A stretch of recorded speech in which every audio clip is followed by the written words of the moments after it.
एक बार बुद्ध के कुछ शिष्य बुद्ध से पूछते हैं, बुद्ध, आप हमेशा भोजन को प्रेम से ग्रहण करने के लिए क्यों बोलते हैं और भोजन को संतुलित मात्रा में ही ग्रहण करने के लिए क्यों कहते हैं?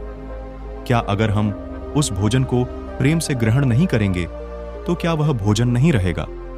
या फिर अगर हम भोजन को ज्यादा मात्रा में ग्रहण करेंगे तो क्या वह विष का कार्य करेगा? बुद्ध ने कहा, हम जैसा भोजन ग्रहण करते हैं हमारे विचार उसी के अनुसार होते चले जाते हैं।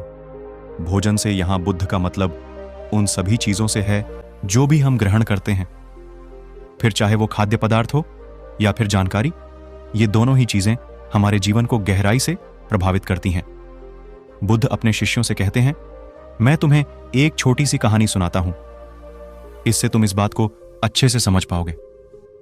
एक समय की बात है, एक साधु जंगल में अपनी कुटिया बनाकर रहा करते थे।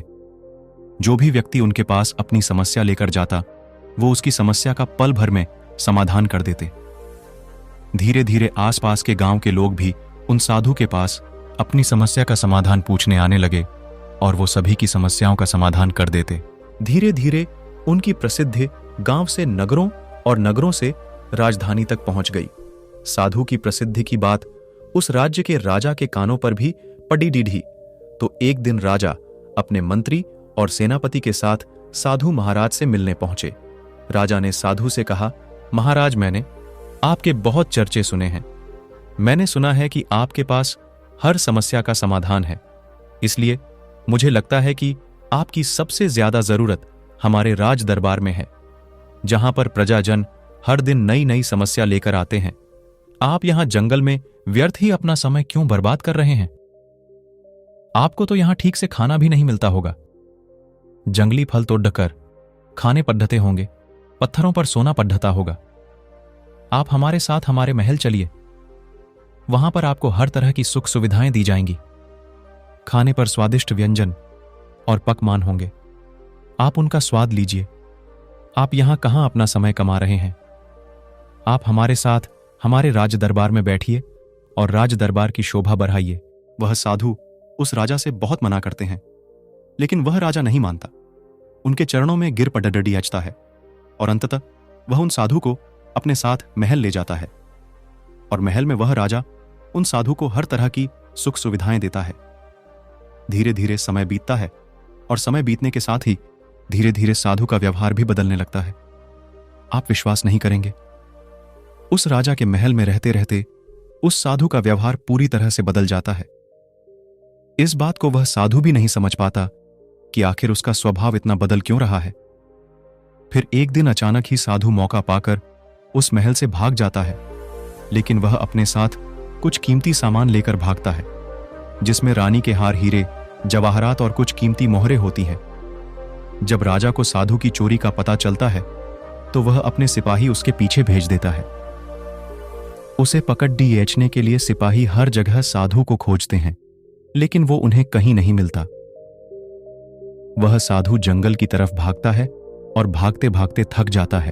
तब जंगल के बीचों बीच आकर एक पेड़डीच के नीचे बैठ जाता है। जैसे ही वह उस पेड़डीच के नीचे बैठता है, पेड़डीच से एक फल टूटकर साधु के पास गिरता है। साधु को बहुत जोरों की भूख भी लगी थी, इसीलिए वह उस फल को खा लेता है। वह फल एक औसत होती है जो कि पेट में जाने के बाद उसे बीमार कर देती है। अगर बिना जरूरत के औषधि जाए तो वह भी शरीर को नुकसान पहुंचा सकती है। वह सी उस साधु को बहुत बीमार कर देती है। वह इतना बीमार हो जाता है कि उसके मरने की हालत हो जाती है और उसका शरीर सूख कर एकदम एक लकड़ी के जैसा हो जाता है। अब उस साधु को विचार आता है कि आखिर मैं क्यों उस राजा के धन को लेकर भाग रहा हूं? मैं तो एक संत था, न जाने मुझे क्या हो गया कि मैं व्यर्थ में ही इस धन को लेकर भाग रहा हूं। यह विचार आते ही वह साधु आत्मग्लानि के भाव से भर जाता है।